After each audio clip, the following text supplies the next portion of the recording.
Is there too much WWE? Is it becoming quantity over quality? We've just come off a weekend where, if you cross the weekly shows as well, we've had SmackDown 3 hours. We've had Saturday night's main event, which is pretty much 2 hours of adverts, but there has been professional wrestling as well. We've had NXT Battleground on Sunday, and of course, we've had Raw on Netflix on Monday. Surprisingly, though, there could be a clash of head-to-head with AEW as well, which just happened to be the same weekend that Double or Nothing took place. WWE in 2 weeks' time has Worlds Collide happening, which of course they've purchased Triple R, so it'll be now WWE versus AAA. Don't know why the impression was NXT when it was first announced, but still, we've got WWE doing it. Chad Gable, Legado del Fantasma will be taking part. From that point onwards, on the same day, we have Money in the Bank, and then a few short weeks later, ironically, when AEW has their all-in show in Texas, we've got on the same weekend, on the same day, mind you, Great American Bash NXT. We've also got ourselves Saturday Night Main Event once again, and then we've got on the Sunday Evolution. I'm not going to lie, NXT, it's a bit much for me, and I love wrestling. I love WWE, and I pretty enjoy AEW as well. Is it becoming quantity over quality here? Because we so Definitely. much. Yeah, I mean, look, I refuse to watch Saturday Night's Main Event just because it's just a glorified house show that's just on TV. It's basically another version of Raw or SmackDown. So I don't bother watching it. I'll stick to the YouTube highlights for that. If anything, this weekend, I've just resorted to YouTube highlights. Like, I didn't watch Raw live. I didn't watch SmackDown. I've just stuck to the YouTube highlights, found the other bits and pieces. The only thing I so far have watched is Battleground.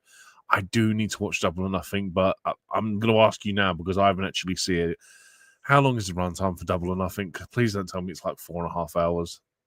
It's around 4.5 hours, and I've not had time to finish it because there's I have a life outside of it as well. So to those that want everything from Double or Nothing, I'm going to apologize early because we might as well get to that very quickly.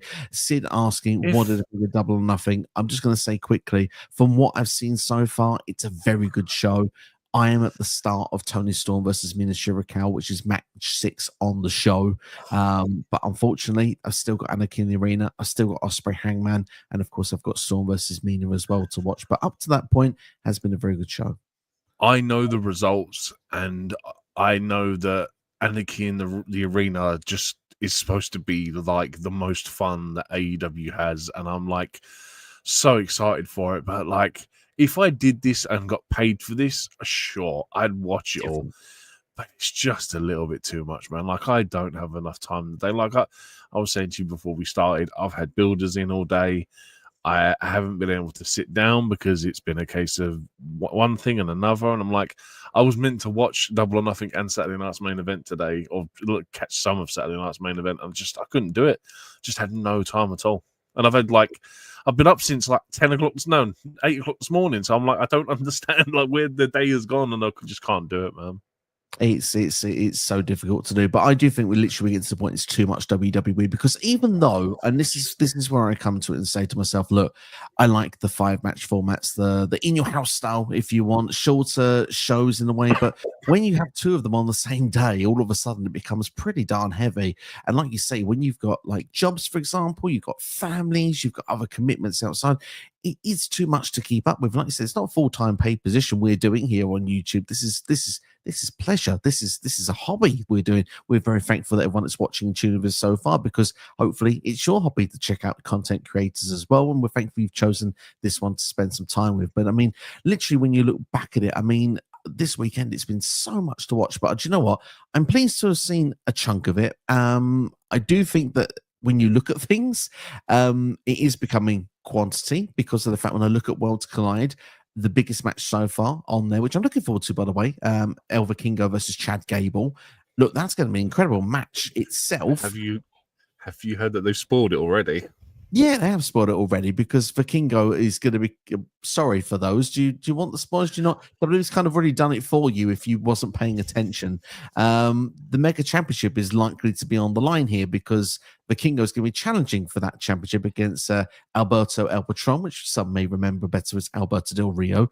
Perhaps is not going to be with the Triple R promotion under WWE's banner very, very soon. But one thing we do know is that it looks like Vikingo perhaps will be the champion going against Chad Gable. Look, don't get me wrong, going to be a brilliant match. Looking forward to that. But Legado and Phantasma on the show doesn't excite me. I'm sorry, it doesn't do much for me. Stefan Vacker probably on the show is going to be pretty cool. Ricky Saints or Ethan Page defended the North American Championship against TBA, which, let's be honest, very high profile Mexican performer. I'm joking. We'll find who's filling the spot there, but like it just feels like it's a bit filler to me. It doesn't. I need to go out of my way to watch Worlds Collide the way that it's currently being presented to me.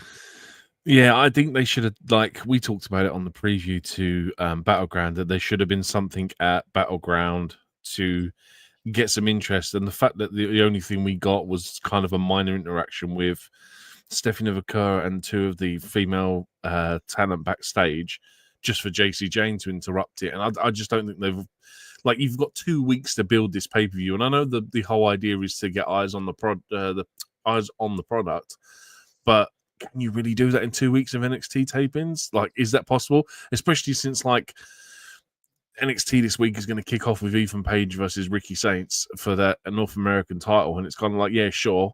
But, like, unless you're going to tell us who they're facing tonight, it's going to be very lackluster. And it's like, it's almost like they've kind of rushed this too much. And then, like you said, with everything else being bunched in, it's so much TV to watch. And I just ain't got enough time, man.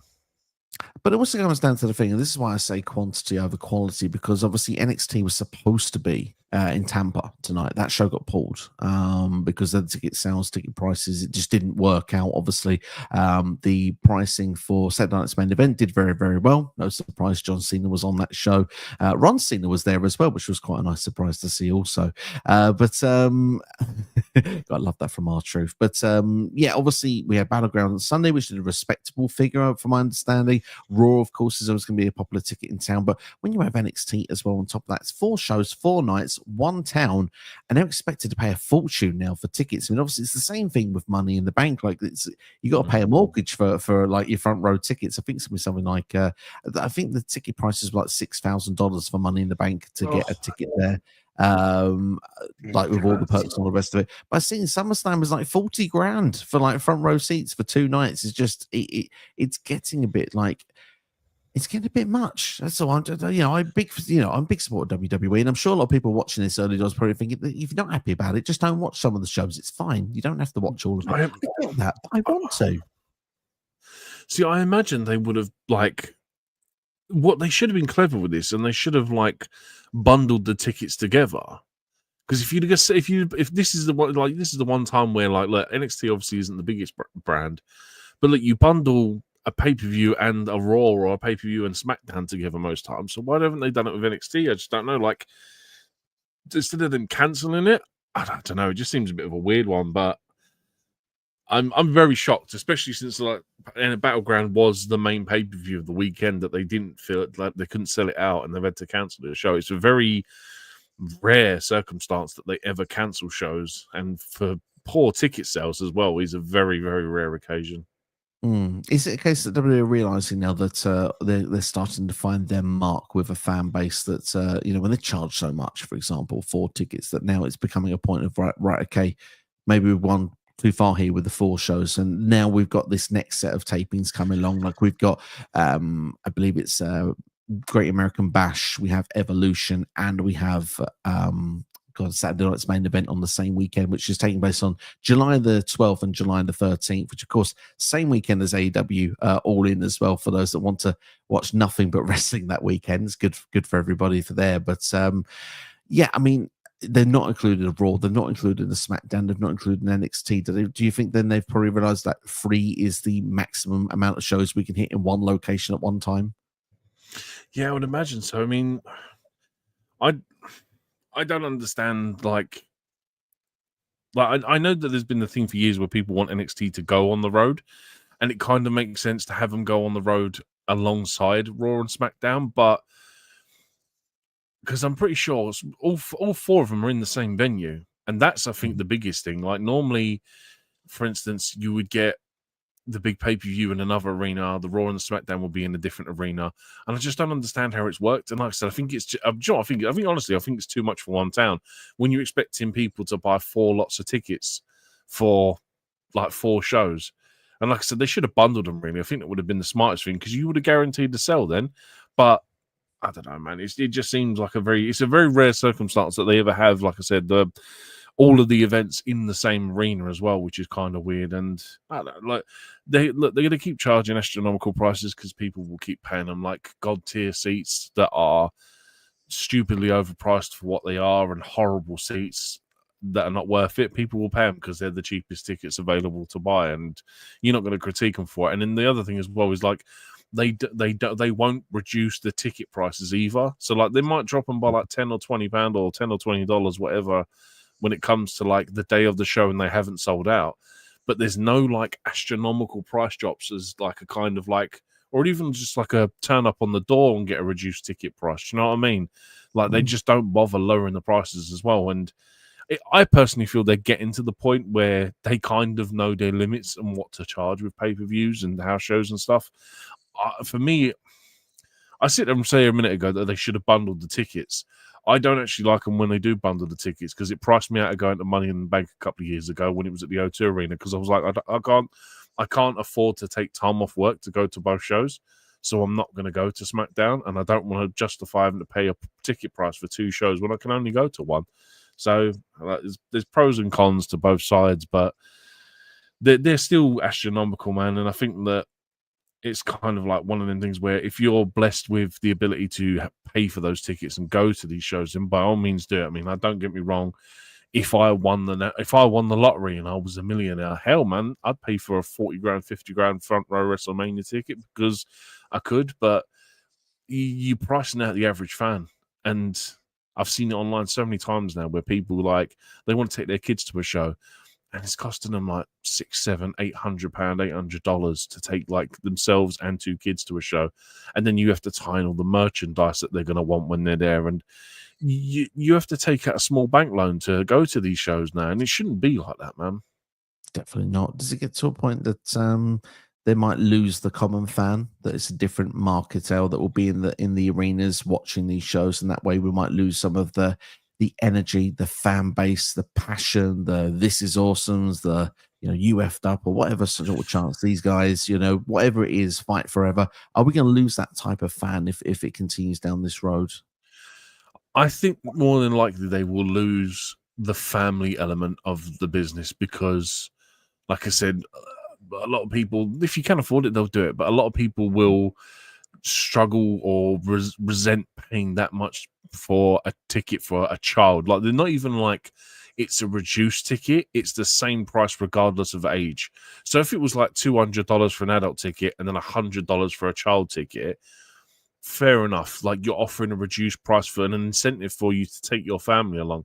But I think essentially they're just going to end up losing the more family-based side of it, and you will start getting not necessarily the more hardcore fans, but like just the people that can afford to do it. And you tend to find nowadays that people with that kind of money don't have families really. They're like working class. These people work 50, 60 hours a week, and they don't like, do you know what I mean? They're one time that they're going to have off. They've got they're blessed with the funds to be able to go to these shows. So yeah, I think just in general, they will lose the family element of it. And maybe that's a blessing because a lot of people want them to go back to a more sort of adult rated show, cussing, swearing, and all that other kind of stuff. But look, at the end of the day, kids drive sales in merchandise because they want the toys and they want the merchandise and all this kind of stuff. Whereas, your average fan will be like, oh, I'll buy a t-shirt. I've got no reason to go and buy 7 t-shirts, 4 collectible toys. Do you know what I mean? There's no point for it. So, but yeah, it's just one of them things that it's going to be really interesting to see how they do it. But yeah, for me, I think it's the family element that's going to be lost from it. Certainly can be. I just don't want it to lose the passionate fan that we have in the arenas that we have right now, because the shows feel pretty exciting fans are reacting in a good way to some of the stuff that they do see. And like, obviously, you don't want to lose that element because all of a sudden the energy doesn't come through at home. And obviously, then it will feel like it's a bit sort of like, oh, this isn't as fun of a watch of a show. You know, when you feel like you're watching dead crowd, and it's just like it's not as fun to see. So I've seen it I many hope that times. it doesn't lose that element. Yeah, I think the problem now is we've just seen it with the announcement that WrestleMania is going back to Vegas next year. I don't think they care about where they put the show on. It's a case of whoever's going to pay them the biggest amount of money.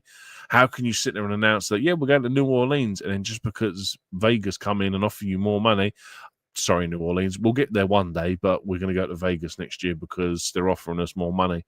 So it's not even going to be a case of where they go. And do you know what I mean? Like, obviously, if you go to, say, for instance, Chicago's hot wrestling crowd, it's just going to be a case of whoever's going to pay for it. Like, I know you and me are waiting for a WrestleMania in London, but if it's going to be like this, where it's just going to be a lottery at the end of the day, it's going to be a case of who can write the biggest check and get it.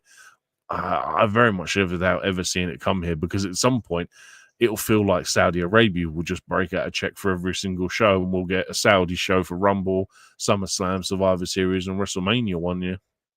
But that's the point. It comes to, and I want to get to some comments very soon. So apologies to those that have been thankful for your patience. But like at the same time, I just want to address that quickly, because you've announced it's going to be in a location. You've announced it's going to be New Orleans. And like you say, then a bid comes in 2 or 3 months later, and all of a sudden, boom, it's going back to Vegas. Now, I understand WWE feel they can do a lot more things in Vegas, for example. They can do their roast. They can do their, all these different side events that they were doing. Perhaps they don't have the ability to do such things in New Orleans, and they thought it was a success overall. But at the same time, to actually then just to pull something you've announced 2 months ago is how you lose a bit of trust with your fan base when you do something like that, because obviously you getting one thing. Fans were planning to go to New Orleans. Some of them probably thought that's the location they wanted to go to. Yeah, and all of a sudden now they've got to change everything, and it's like that's not a good look for your, when you're trying to get your fan base to buy into what you're selling. So, I mean, what's to say that before tickets don't go on sale, that Saudi don't come in and put in a bigger offer than Vegas, and all of a sudden it's going over to the, all of a sudden you have more questions than answers because you don't trust the answers you're necessarily getting. It even affects like the smaller independent companies, because it's WrestleMania weekend and loads of wrestling promotions like to be in the same town as WrestleMania, because you've got that, you will get them diehard fans that will go to these shows, and it's like the one time of the year for a lot of the independent shows to have like their best crowd of the year, because, or even just a sellout venue, because the fans are going to be in there. And I know I've heard one of them had booked a venue for New Orleans, and now because WrestleMania is going back to Vegas, the company that hired it, they can't cancel the booking. They've hired a venue now for a show that no one's going to attend, because now WrestleMania is going to be in Las Vegas again. Absolutely. And of course, Money in the Bank will be taking over in 2026 in New Orleans instead. But of course, that will not be at the same time as when that booking would have taken place, which again, another disappointing factor. Last question I want to ask you, because we need to get some comments. The idea of WWE, AEW head to head, WWE versus AEW on these weekends.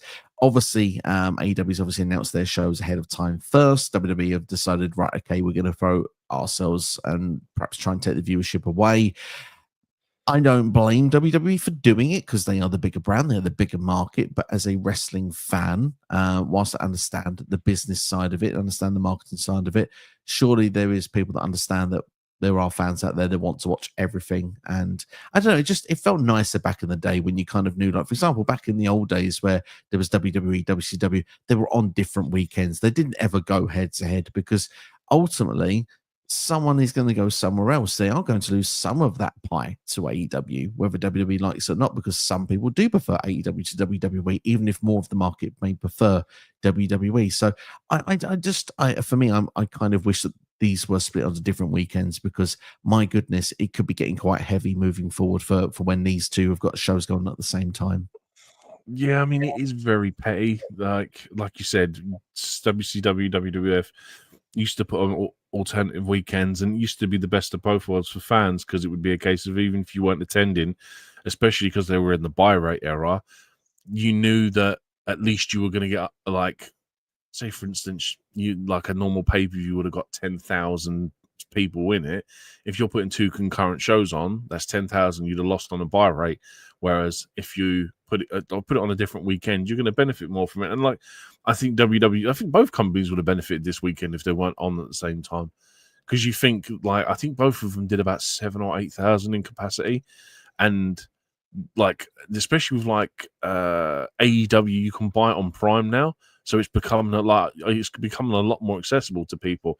And I think both of them literally lost out on viewership numbers running them against the same weekend. So although it is a rarity, and like I said to you in the preview, that booking was going to be very interesting this weekend with like Trick Williams, like we said, was going to win that TNA, and he did.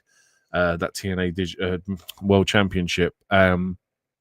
And like AEW's best bet is just putting on a really good show, and it is 4.5 hours long. But like, it would just make everyone's life easier if they were on different weekends.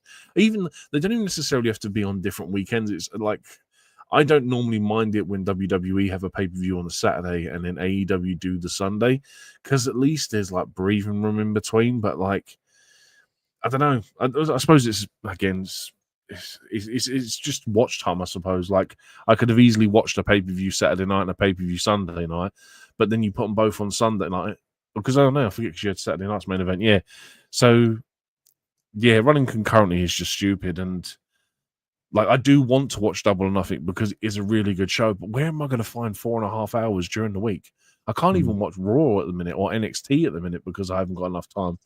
And it's irritating because I can't watch as much wrestling as I would like to.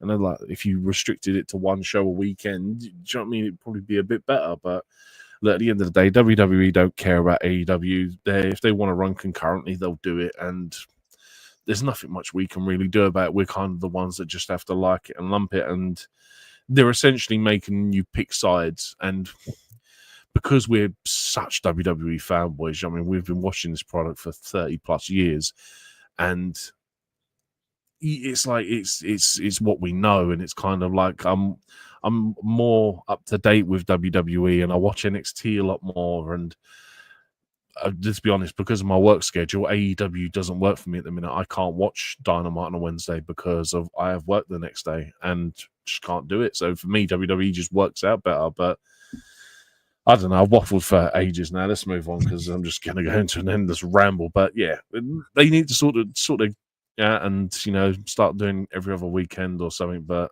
it's still even too much at the minute.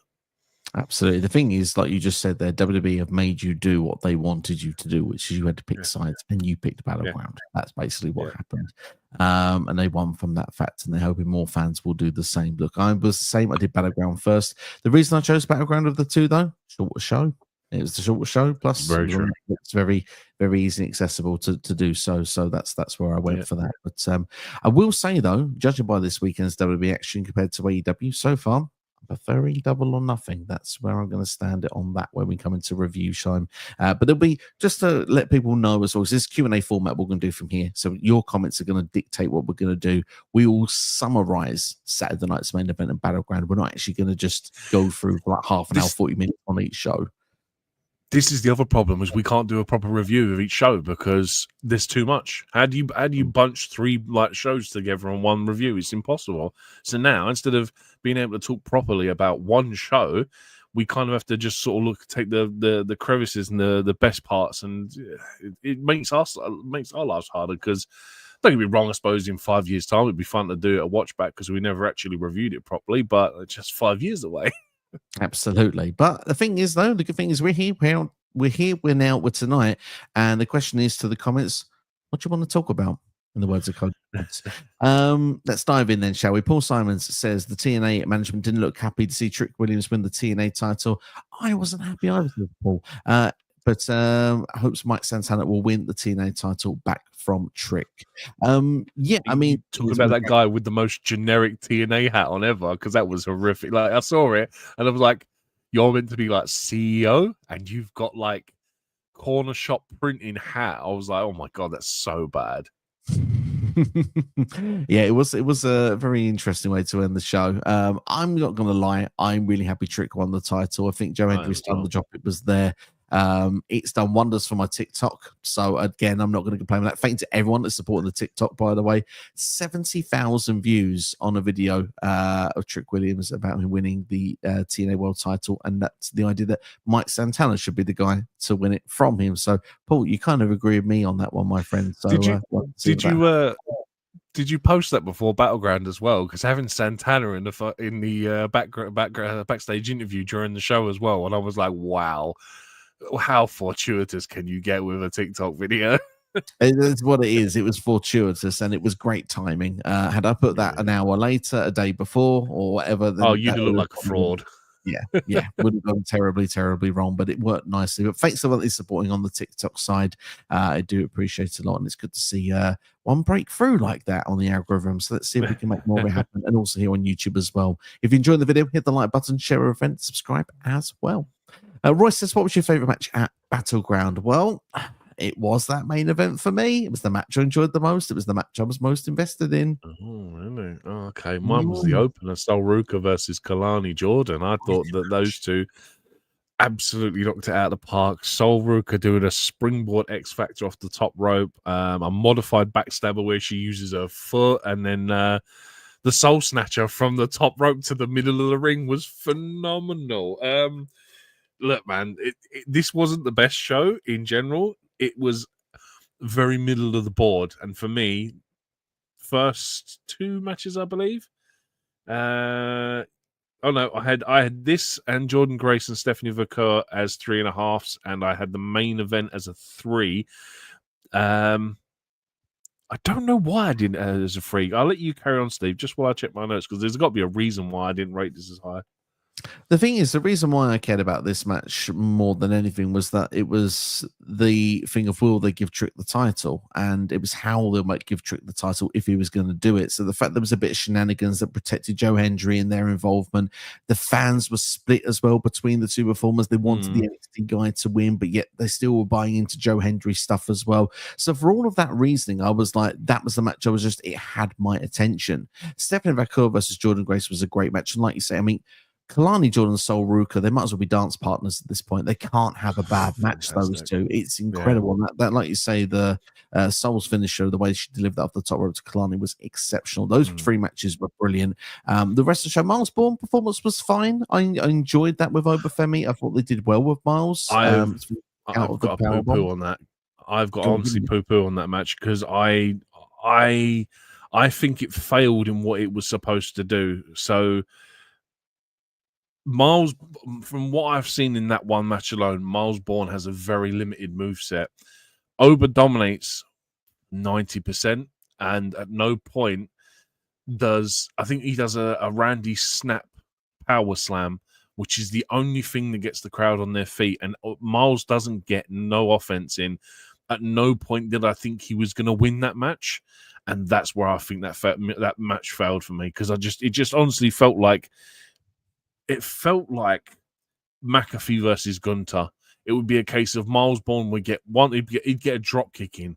Again, very samey, not much of a variety on a moveset, and then Obafemi would just dominate for the rest of it, and it just failed to elevate Miles Bourne, which was the point of it, and I really think it suffered because of it, because I don't know like I said, I don't know whether it was because he has a limited moveset, he hasn't established much, but his moves were literally just drop kicks and a power slam and a couple of diving forearms. Like, he moves like Randy, and the power slam is so good, but how he has got such a limited moveset, like he just doesn't have anything that's his own.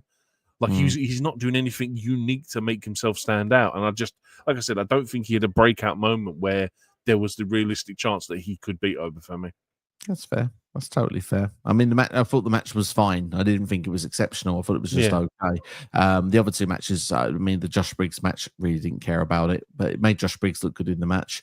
And the Stacks versus D'Angelo match went exactly how I thought it would go, but just didn't care for it. Boring. Bro, I wrote 2 notes, and one of them was on the promo video, which was them using Ave Maria to do the promo video. The other one was no real story beats until Crucifino turns up, and then it still doesn't make sense after the match. Like, what Crucifino turns up, stands there, Tony loses, and then afterwards, Christofina goes to give him a hug, and then Tony denies him and walks away. And I'm like, the match wasn't great. It was a bang average TV match, and yeah, just I wasn't impressed by it at all. Quick answer then, because we wrap up the whole review for NXT Battleground unless we get any more questions. Score out of 10. I gave it a 6. Like I said, I think 3 matches are worth watching on this, and that's probably it. And even Stephanie versus Jordan, it's good, but then when it starts to get a bit sloppy, they recover some stuff really well, but then some stuff that they don't recover well, and it's like I don't really want to see sloppy wrestling, especially from 2 people like that. And I think that's something that needs to be worked on, because it's not the first time I've said that about a Jordan Grace match. So that needs to be something that she works on. My issue as well was the idea we had the people from AAA ringside. You just knew from that point, it was like where it was a match that felt in doubt, you knew Stephanie was winning. So it was kind of like this was a match that for me was just right match, wrong time. I think that should have been saved for a later date where like it would have felt more unpredictable. Yeah, this should have been someone else facing Stephanie Victoria, especially like we said before the preview that Stephanie's going to retain because of the Worlds Collide pay-per-view, and they just didn't do anything to build anything. So again, it was kind of frivolous and pointless. And now you've had Jordan Grace lose 2 world title opportunities. There's got to be something like a heel turn or maybe or something for Jordan Grace, because she is not winning as babyface at the minute. No, very true indeed. We'll have to see how it's going to progress on NXT tonight. Eric says, where does Jamie Hayter go from here after the Mercedes Moné match at Double or Nothing? I'd say go for the TBS Championship. My guess is that Mercedes is going to need to drop that title soon. Hopefully, Toni Storm could be a factor for that, maybe on the route to All In. I'm guessing Tony's retained, by the way. I don't know the answer for that one, but my guess is that she would win. So, yeah, I would say that Hayter probably should go for the TBS title. And I'll throw Mina in that conversation as well. Kiki Leo in house says, I like how Liv Morgan made her mad at both Roxanne and Raquel. It makes me feel like they could paint a narrative where she leaves all of them because she doesn't know who she can trust. How are your feelings with Liv Morgan's return on Monday Night Raw this week? Look, I mean, it's intriguing, but like I don't know, like for me, Judgment Day had a faction of the year so far because they're still around. They're still kicking. They've added Roxanne Perez to their ranks. They're still tag team champions, even though they've defended them like once since winning them back, I believe. I don't know, like it felt like we were going to get the same sort of narrative when Liv was trying to steal Dom away from Rhea, and we got that. But then with this, I'll tell you what I'll appreciate, because the fact that Liv blames Raquel. Like, Raquel, you're the experienced wrestler out there. You should know about this stuff, blah, blah, blah. I thought it was a very clever plot twist, but I don't know where they go, and I don't know what that, like, Finn is loving it, and I just don't know what the angle is. I don't know where it's going. And I think that's kind of the confusing bit for me, because like, I want to know, I want some direction, because I'm kind of just a bit lost at the minute, because like, should Liv be leaving the Judgment Day and going back to being a solo star, or should this group be splitting in half and forming 2 separate factions? I don't know. I mean, I think it's just lacking a bit of direction for me. Like a Judgment Day Wolfpack, for example, we could get a right split down the middle. Absolutely. But yeah, look, I would. That's the direction I hope it goes. But at the same time, Liv has thrown the question marks. Would that be? Is it going to be done for her and Dom at some point in the near future? Is that the idea? What leads us to get Dom versus Finn, for example?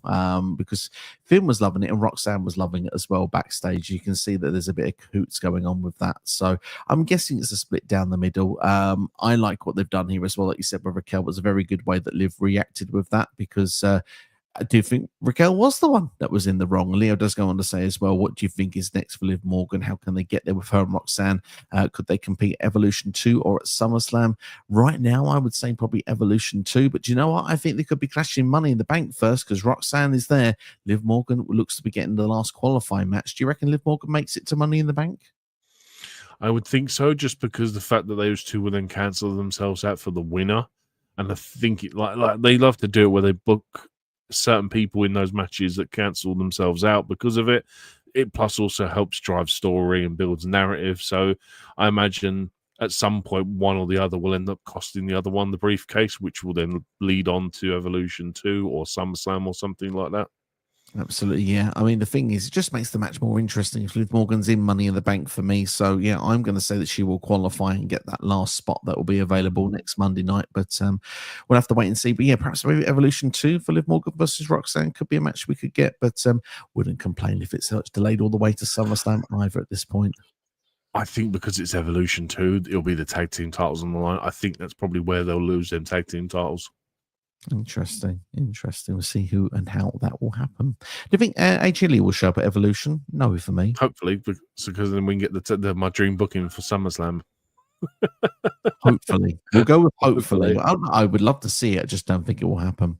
Mike in house, hope you're doing well. Mike says, I agree. It's too much right now. I didn't watch Saturday night's main event on the weekend. Just stuck to NXT Battleground. Didn't watch Raw last night. Watched the NHL playoffs instead before going to work. Sometimes we need a break, and that's the thing. It's okay to have a break as well. But hey, I want to be up to date on the content for you lot when we come in for questions like Q&As. So need to be. I like the way he's talking about NHL, ironically, and I'm wearing an Anaheim Ducks hat as well. So yeah, that's fitting as well.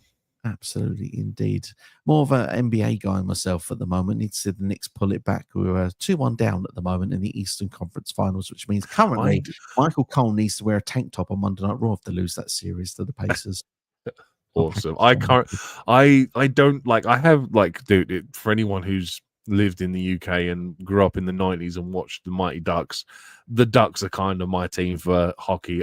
The Raiders on my team for NFL. Don't really like saying it out loud because they're not the best, but unfortunately that's to do with my childhood. My dad used to bring random stuff home, and my wall used to be decorated in American football stuff, and the Raiders are my earliest memory of NFL, so that's why I've gone with them. NBA, I don't actually have a team. I don't think I've ever really picked one. It should be the Bulls, really, I suppose. Yeah, I mean the Bulls were a childhood fan, but I went to the exactly. I went to the Knicks on my honeymoon against the Lakers, and the love went there. Was an MSG. That's how you get your team, isn't it? You go to a game, didn't you? Yeah. I mean, to be fair, my first ever NFL game was the Saints versus the Dolphins at Wembley, so really, I should support one of those two. There you go. And with the Rock's history with the Dolphins, it could have been the Dolphins, but yeah, maybe not. Maybe not. Anyway, back to wrestling. Where do you think Ace Austin will end up after leaving TNA? Oh, do you know what? I saw this and I was like, I can't say I've seen too much of his character work personally. He has a look and appeal to him where I'm just like, dude, I think in NXT this guy would smash it. I think he would be fantastic. But his wrestling ability tells me AEW. So I really don't know. Like without seeing too much of his character work, I'm more leaning towards AEW. But I think his look just screams NXT.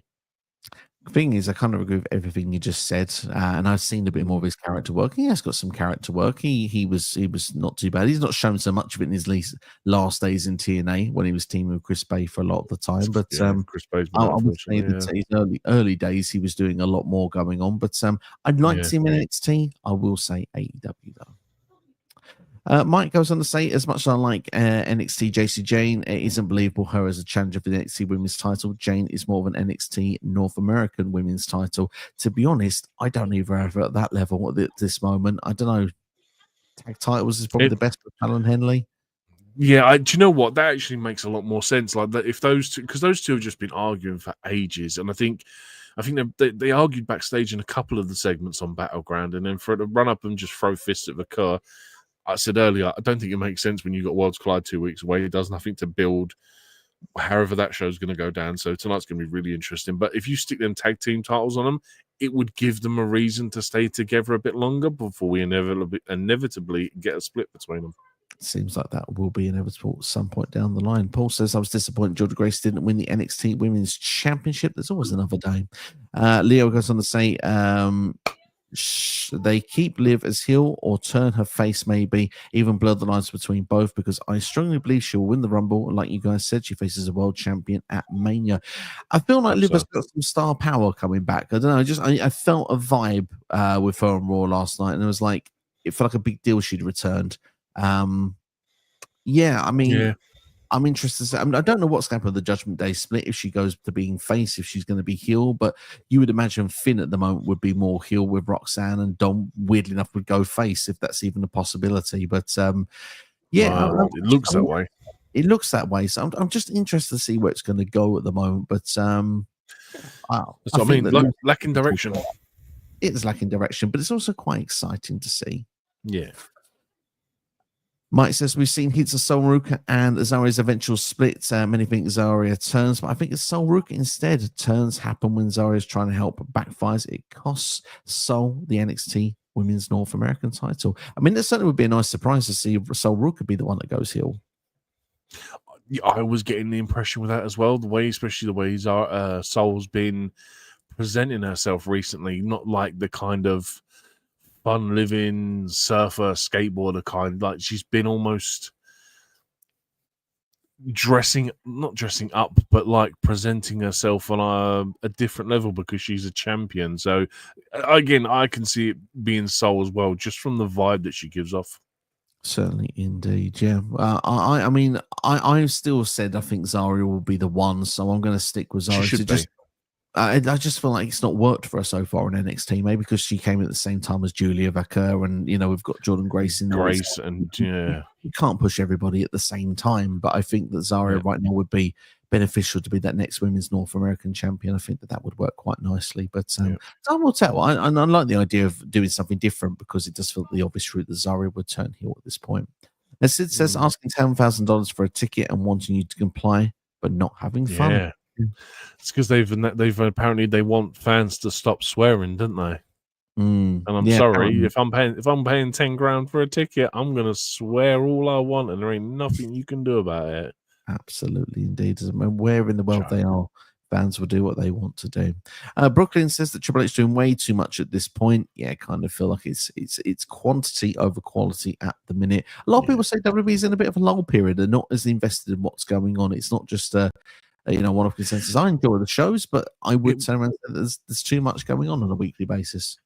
Like we was just saying, like we was texting yesterday when it was, it's like, dude, in 2 weeks' time we've got to do Worlds Collide and Money in the Bank and whatever, and like it's like where do we get time to do any of this stuff and like do predictions for anything like that? It feels like we don't have enough time to do the stuff we want to currently do. So throwing in pay-per-views like every 2 weeks is like, this is like very much like the brand split era when like Raw and SmackDown were getting their own pay-per-views every 2 weeks. And I'm like, one a month, please, just one a month, and give NXT one every like 3 months, or do you know what I mean? Like, or put like, I think, what was it before? One at Rumble, one at WrestleMania, one at SummerSlam, one at Survivor Series, and one at Money in the Bank. Do you know what I mean? Give them 5 pay-per-views a year and just do house specials on a Tuesday night. Absolutely. I kind of agree with all that personally. It's why I would like to see it go down. But having like 3 pay-per-views on one weekend is a bit heavy. But don't worry if people are going, but we want your prediction show that we're doing predictions next week for Money in the Bank and for Worlds Collide. So don't worry, you will get your fix.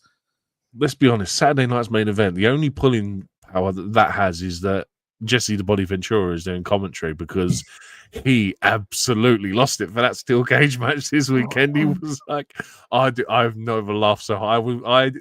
I haven't seen the match. I've seen like highlights, and I've seen the bit where Priest walks out, and Jesse is just losing his absolute nut. He's like, "What do you mean he's walked out?" Yeah, so brilliant. Jesse, have you not wrestled before? Do you not know how a cage match works? You can just walk out. Do you know what I mean? Imagine this whole time in his whole career, Jesse Ventura, every time he's had a cage match, never once has he thought, "I'll just walk out the door." Do you know what I mean? Do a 20-minute match. I've still got to climb over it yet, and just walk out the door, Jesse. It's right there. Just do it. He's stuck in the 80s. I don't blame him for that. He's missing the old days, the old blue steel cage. Do you know what I mean? That's where he's at with it all. Do you know what I mean? He probably thinks if you get thrown over the top rope, you still get eliminated. Probably. I mean, that's a good old try it back in the day. Can you imagine? It used to be DQ for those sort of things. Oh, yep. God. There were some awful wrestling rules back in the 90s, I can tell, in the 80s. So thankfully, none of them would have gone these days. But it's quickly Saturday night's main event because we can review this show, I think, in about 3 or 4 minutes. For me, I couldn't enjoy the show. It was too many bloody adverts. I felt like I was watching the wrestling was the adverts of the show, if I'm being honest. this show felt like a compensation for Raw, because Raw on Netflix, I think, is fantastic because we don't get no commercial breaks over here in the UK. When it does that 3-minute countdown thing that you normally get on NXT or SmackDown, where it's like back in 2 minutes, but it stays with the action. And I think that the Saturday night's main event was just a case of, listen here, you guys, you don't get the commercial breaks, so we're going to flood you with twice as many on Saturday night's main event. Again, look, dudes, why I won't watch it. I find it tedious and pointless to watch it because it's not a pay-per-view. It's just a house show special where you can get screwy finishes. Absolutely. And the thing is, like, there are parts of the show I enjoyed. Obviously, like, I like Bronson Reed's return, aligning with Seth, aligning with Bron Breakker. I thought that was really well executed. Just didn't see anything really much of the match up until the point where the finish came. It just felt very fast and out of nowhere. Ron Cena versus John Cena was fun. I'm not going to lie. I had a fun time watching it. Cage match was fine. Selena and Chelsea wasn't really for me, that match. And to be fair, Logan and Jay didn't have enough time. But I like the idea of John Cena said that he wanted to ruin wrestling because he's just really kind of ditched that angle since he won the title. So the idea of I leave with a title and a YouTuber holds the world title, well, that really would ruin wrestling. It's built to Money in the Bank, obviously. Now Cody was making his return at the end of the show. So it's got Cody and Jay versus John Cena and Logan. Is that a tag team match you're interested in for Money in the Bank, or is this coming under the filler category for you again? For me, it's very much filler because it just tells me you've got no direction for Jay, and you've got you've got no direction for Cena at the minute because you're putting him in a tag team match instead of, like, you think in terms of kayfabe, this guy's leaving at the end of the year with my WWE Championship. I need to get that title off of him. I know I'll put him in a tag match where he doesn't defend it. It doesn't make logical sense, does it? So in terms of kayfabe, it's stupid. And Jay's just being put off until he faces Gunther again. And I'm like, it's like they have no direction for these world championships. It's kind of like they're waiting for Money in the Bank so they can almost give them some direction. I wouldn't be surprised if Jay loses that night. If Jay loses via a cash-in from whoever wins Money in the Bank. Yeah, I mean, the thing is, the way that they're portraying this, my thought was, could we get a cash-in on the night? Like you said, say, hypothetically, Seth wins. Let's go with hypothetical because he was my early pick for it. And he now wants the power. He could try and cash in at the end of the night on either champions. They're both in the same match. That could be fun. Yep. But with Jay and Gunther being on that Raw, and it's like, well, why in Phoenix? Why have they not promoted it for Money in the Bank? Well, maybe the cash-in's happening that night. Yeah. That kind of makes the most sense, doesn't it, really? Because it's probably going to be the main event. You're probably going to open with one of the matches. You can have another match. Then you'll have the second Money in the Bank. Then you'll have the fourth match. And then the main event will be that tag team match. And I think whoever wins the men's Money in the Bank the Money in the Bank is going to cash in that night, probably on Jey Uso. And I mean, off the top of my head, I can't remember who everyone's in it. It's what, Seth, Penta, Solo and Knight, yeah. And at the minute that if Seth wins that, he's cashing in that night and he's walking out with that World Heavyweight Championship. I think he would attempt to cash in on the night, but I think something will go wrong on the night, and I think that yeah. I think it will go on Raw. I think Raw is the place to keep an eye for at this present Punk moment. will probably end up custing in that cash in as well. Certainly. Final rating out of 10 for Saturday night's main event. I know we've done it quick. 4. Like it done very little as a show, apart from, like I said, build a tag team match for Money in the Bank and write off Drew McIntyre off TV for the foreseeable future, which I thought was weird because the guy was on a high and had some wins, and now I hear that he's off TV for a while. Yeah, it was the concerto, wasn't it, from Damien Priest before he decided to just walk out of the door. He could have climbed over, could have pinned him. He walked out the door. Love Jesse. It's like a drunk uncle at Christmas. What was that show he used to present? Did he used to do like a unsolved mystery show or something back in like the 80s or something? I can't remember what it was now. Can't remember. Oh yeah, I know something like that. But you give 4 out of 10. I'll say 5 out of 10 just to be generous, because there were some things at least happened on the show that I enjoyed. But yeah, far too many adverts that I couldn't enjoy it to the maximum ability that I would have liked to. I don't remember other Saturday Night's main events having this many adverts, which I think was a real hindrance on that show. Let's move into the comments then, because we're only going to go for about 15 more minutes. Unfortunately, I've got work very early tomorrow, so we're gonna power through and get through all questions.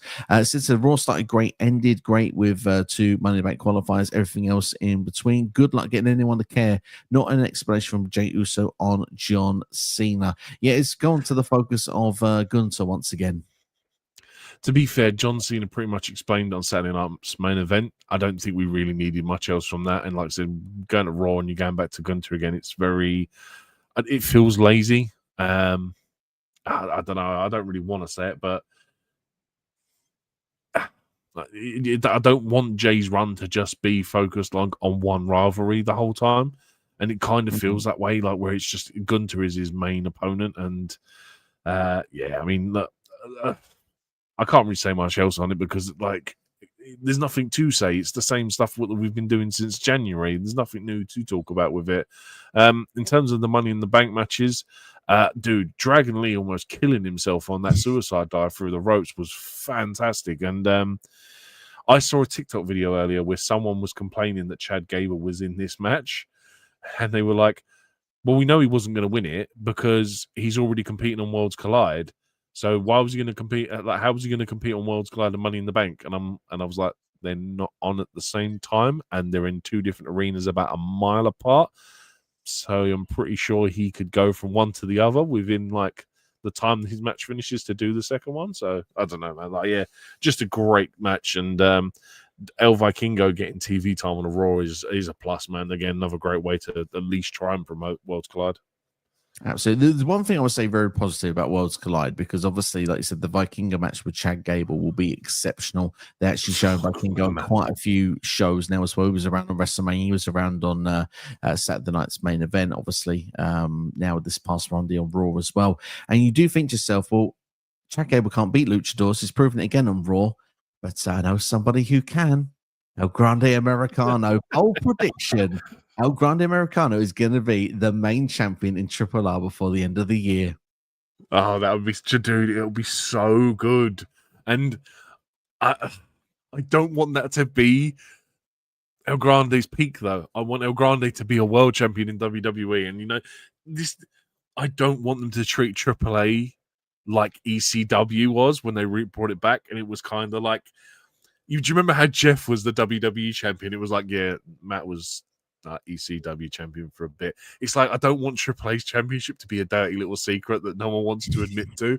And it kind of feels like that's how they may book it. And I really don't want that. But look, it's going to be a fantastic, like, whoever it is, if it's El Grande, if it's Chad Gable, you put him in with El Vikingo.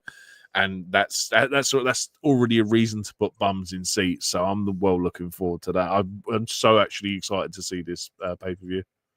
Yeah, that match should be really, really fun when it comes along to it. I will say that much. Since there's been AEW 9 World Champions, Jon Moxley owns 4 reigns. The current reign is the worst one in company history. I agree with that. You pull the trigger with insert name that I didn't know, All In, and do not wait for Darby Allin. Don't worry, Sid. It's fine. Yeah, I mean, okay. I hate to be the bearer of bad news, but I don't think insert name wins at All In either. We'll have to wait and see. He should wait. I would not wait for Darby Allin either, by the way. But congrats to Darby Allin, who successfully climbed Mount Everest. I think Ospreay wins it at Forbidden Door in the O2. That makes the most sense for me. I'm fine with that. Enjoy Sakurade, Paul. He's going to go there on June 15th. Old Trafford, amazing. Enjoy, have a great time. Leo says, I remember asking you guys a few streams ago about the idea of Liv Morgan winning the Rumble in 2026. My question is, what number should she enter the Rumble? My answer would be depending on whether she's a face or a heel. If she's a face, I'd say probably in the middle of the pack. If she's a heel, definitely towards the end of the Rumble. I'm sick of people going from 1, 2, or 3 to the end and winning. I want a 30 winner. Like, I think it's been so long since we've. No, because Cody won it a couple of years ago from 30. Give me like a 28 or a 29. I want someone who's fresh, you know. Like, I want Liv to get in there without even like breaking her makeup. Her makeup is still intact when she wins that Royal Rumble. Yeah, and she can get her evil laughing as well, especially if she's still a heel. Exactly. Danilo says, guys, are you excited for Evolve tomorrow? There's a fatal 4-way for the Evolve title. Sadly, when we speak about quantity, don't watch Evolve. There's just no time to watch Evolve. Yeah, I mean, this is a very much a YouTube highlight reel. This one, I have not watched any of Evolve, and same with LFG. I've realized that LFG is essentially reality TV, and my God, reality TV to me is the worst thing in the world you can watch because it's so fake. And anyway, back to Evolve. There's just, like you said, it's too much. There's not enough time in the world to be watching so much wrestling, and I've got to cut something, and I have no connections or interest in Evolve at the minute for me to even be watching it. I mean, I suppose if Kaylee Ray wins it, I'll be happy. Absolutely. What I was saying is, Daniel, I hope you enjoy it tomorrow because it seems like you are a fan of it and you've got the time to do so. So do so, enjoy it. And I hope for you that Callie Armstrong wins it as well, as she has a bright future. I believe you. Leo says, and who should she eliminate to win? Who would be in the final four? Goodness, Leo, we're booking the 2026 Royal Rumble all in one here. I've got no idea who she would actually beat. Do you know what'd be fun to eliminate last right now?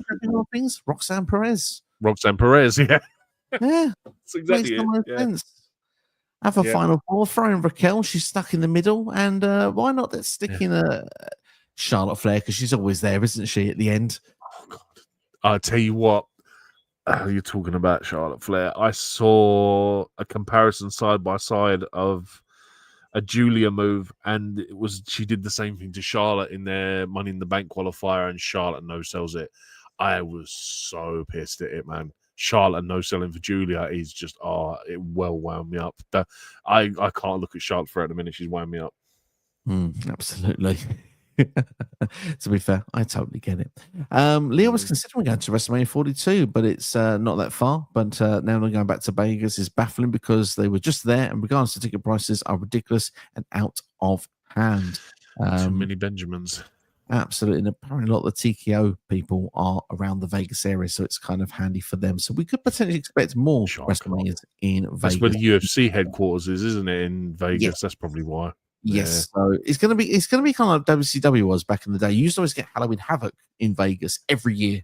Regardless of without fail, that was where it was. And it could be WrestleMania becomes a Vegas thing. It wouldn't surprise me at this point. Yeah. Royce is getting sick and tired of seeing Karrion Kross backstage every week. Keep giving Sami Zayn advice, and Karrion Kross. Roy, I'm exactly the same. I think he's going to get a match there with Sami probably next week or the week after. Yeah, but he's probably not going to win, and the crowd are popping for him every time he's on. His merch is selling out. His merch is like still top 3 merch sellers in the business. Every time he's on main event and he's getting crowd reactions like he's the biggest baby face in the company. He's in a backstage segment for 60 seconds and like people are going mad for it. There's crowd signs that are there saying push Karrion Kross, and oh man, do you know, I really don't want this to be kind of like having like if it's not their idea and not someone they want to push, we're not going to do it. Do you know what I mean? It's very much how Vince used to do it. I don't want it to be that way where the fans tell you who they want. Like a Daniel Bryan, like he's going to have to go the Daniel Bryan route. He's going to have to be top like underdog. Like he's going to have to be a new Kofi Mania, like Cross Mania. Do you know what I mean? It's irritating me that he's not getting on TV. I think he will. I think it's going to be like an LA Knight situation. They are going to continue to ride the wave of momentum. He's going to get his moments. If the pops keep coming, he will keep getting there. And I think eventually he will be someone that will be on TV prominently and probably will win a United States or Intercontinental Championship at some point down the line. But we just have to wait until that moment comes. But a match with Sami Zayn is probably in his near future. He probably will lose that when he gets that match, but probably a week or two away. We have to be patient with this one, unfortunately, right at this particular moment. Roy, by the way, you know what I'm actually hoping is they just slot him into the Money in the Bank match and let him win that. Would love it. I just think it's too soon. Yeah. It's the popular choice, but it's too soon. LA Knight had to wait 18 months. I think Karrion Kross will have to do the same, unfortunately. Excuse me. Roy prefers AEW and TNA over WWE. That's fair. Like everyone has their preferences, and we don't mind that. We're here to support all. Yeah, like I said, that's what we get. What you get time to watch, unfortunately. Absolutely. Byron says he started the movement for Evolution 2. Well, I can say congratulations, Byron. I remember signing a petition.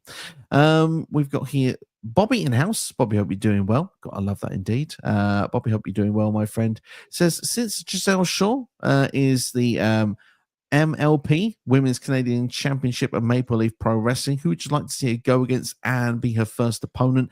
don't really follow the promotions, so it's hard to say. I know that they do get some outside influences in there, though. I know the likes of Takeshita's performed there previously.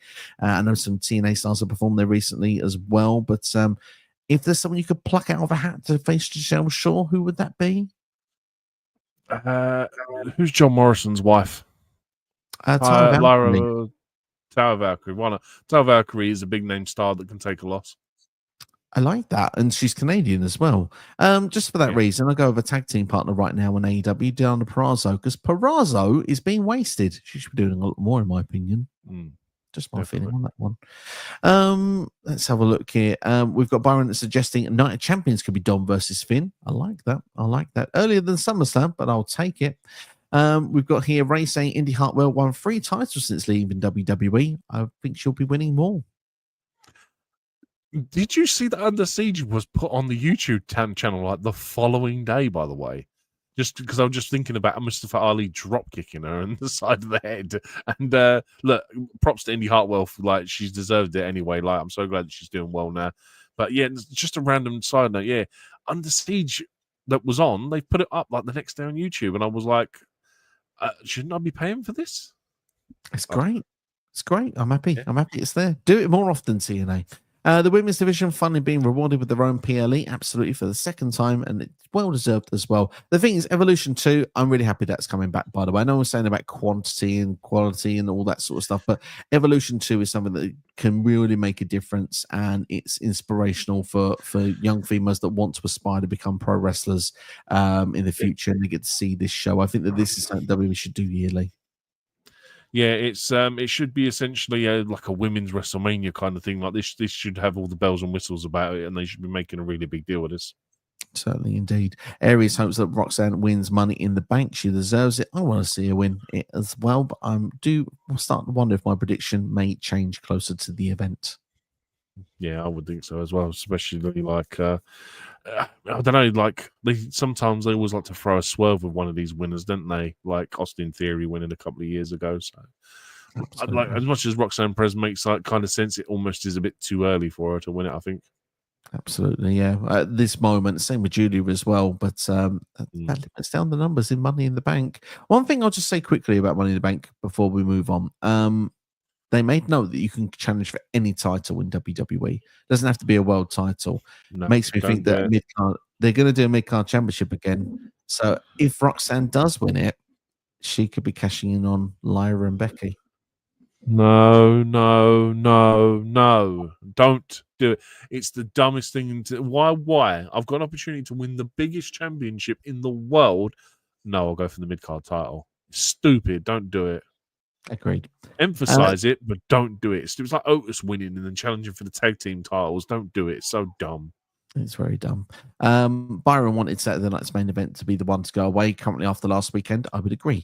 Vince Russo said that WWE and AEW wrestlers need to start dressing better. Vince said, Will Ospreay, don't dress like a wrestler. He wears a football shirt. I mean, he wears a football shirt. Makes him more relatable.